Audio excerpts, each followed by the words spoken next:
Now those of you who are familiar with Hamer know that they make quality guitars. Even their imports are of good quality, with maybe the exception of the newer Slammer series. This is an import made in Korea, probably around 2001, 2002, although it's difficult to date. It looks brand new. I mean, it's been well taken care of its entire life. Now what's different about this, the Duotone, is that there are two separate outputs. If you can zoom in right here, Savannah, you'll see that. One is for your acoustic, one is for your electric. You'll see on the top you have three knobs. You have your electric volume, you have your acoustic volume, then you have an overall tone control. 3-position switch for your electric pickups, and then this switch down here will convert from simply acoustic only to electric only, or a combination of the two if you put it in the middle. Now it's semi-chambered, which means this entire portion here is hollow, and there's a piezo pickup that's right under the bridge here. It gives it an excellent sound. Now, I'm going to include this little Y adapter for you here if you purchase it from me, and what you can do is this. You can simply plug in, just like that, and then plug in your cord, which goes to your amplifier. So now I've got both the acoustic and the electric in one setup right here. Get that plugged in. All right, and I'll show you what it sounds like. I'm running this through my Roland Jazz Chorus 160. It's a 4x10, 120 watt solid state amplifier. Those of you who are familiar with Roland's Jazz Chorus 120 is very similar except it's a 110. Right now I have it on channel 1. If you'll zoom in here, you can see treble, middle, bass, they're all zeroed. Volume's at about a 3. There's no reverb, there's no effects. This is simply the guitar itself that you're hearing right now. Now I'll start with the acoustic. This is your acoustic tone here. Again, this is your piezo pickup.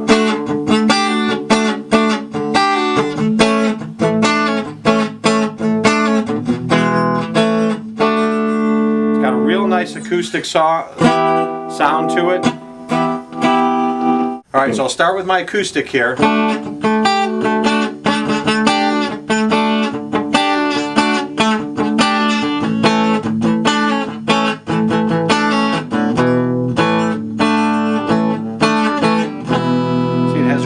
Acoustic sound to it.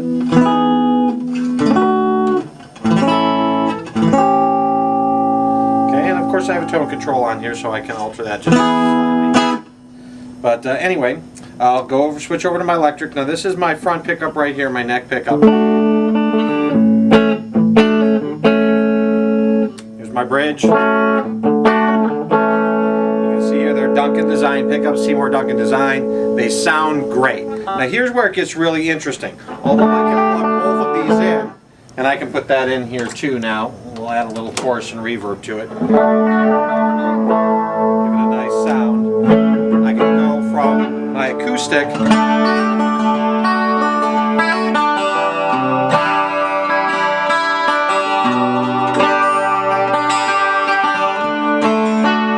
my electric.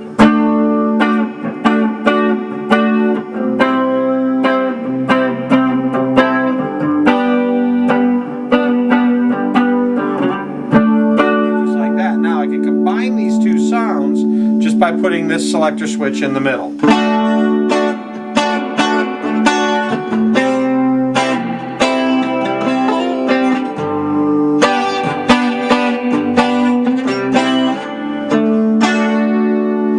you hear that right there, you get a real nice double guitar type sound out of it. And of course I can turn the electric volume down and dial that in so I get just a hint of the electric on top of the acoustic, or behind the acoustic, or vice versa. I could dial down my acoustic and leave it a primary electric tone with that little bit of acoustic right along and behind it. Where it gets really interesting is when I remove the Y jack and I run two separate signal paths. For example, we'll plug this in to the acoustic. Now this is going directly into the JC160 with chorus and reverb. What I'm going to do is I'm going to take the electric and I'm going to run it through my processing units here. And what I've got is I've got a Roland GP8 that runs into a Roland GP100 that I'm using for amp modeling, and I've got a little Alesis Quad Reverb on the top. What I've done here is I've got a Fender Bright Twin on as an amp sound right now for my electric, and let's see. Oh, I have to plug it in. We'll plug it in, then we'll get some sound out of it.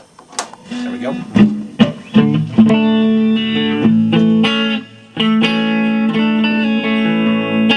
So that's just the electric. The acoustic is running directly in. When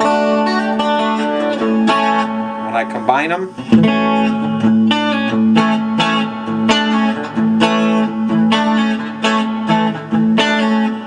I can take the bypass off here. I'm going to put a little bit of reverb on that.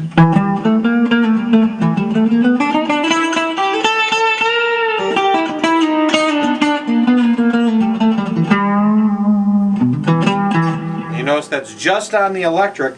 If I dial the electric out of it so I have a predominantly acoustic tone,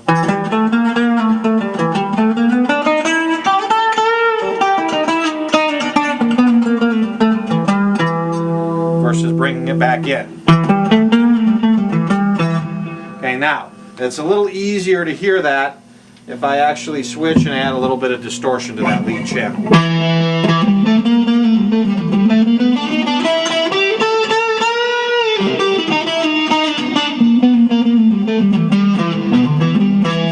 Okay, let's drop some of that lead channel out and leave it primarily acoustic with the lead in the background.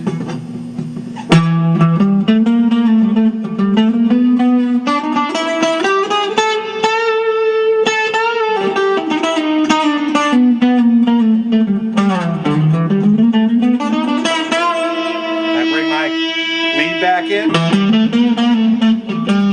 drop the acoustic out completely,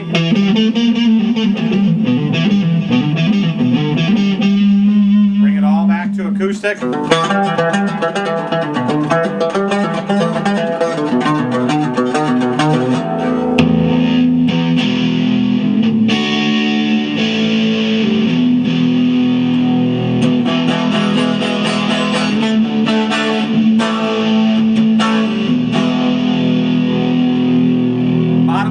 This is probably one of the most versatile guitars you'll ever own tone-wise. It's a steel at 275. Action is nice and low on it.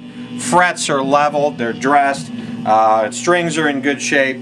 All you might need to do is take it down to Guitar Frank and get yourself a setup. Get some new strings put on it. Get it set up the way you prefer it action-wise. Otherwise, it's a great guitar. Well worth every penny. And that's it. Thanks.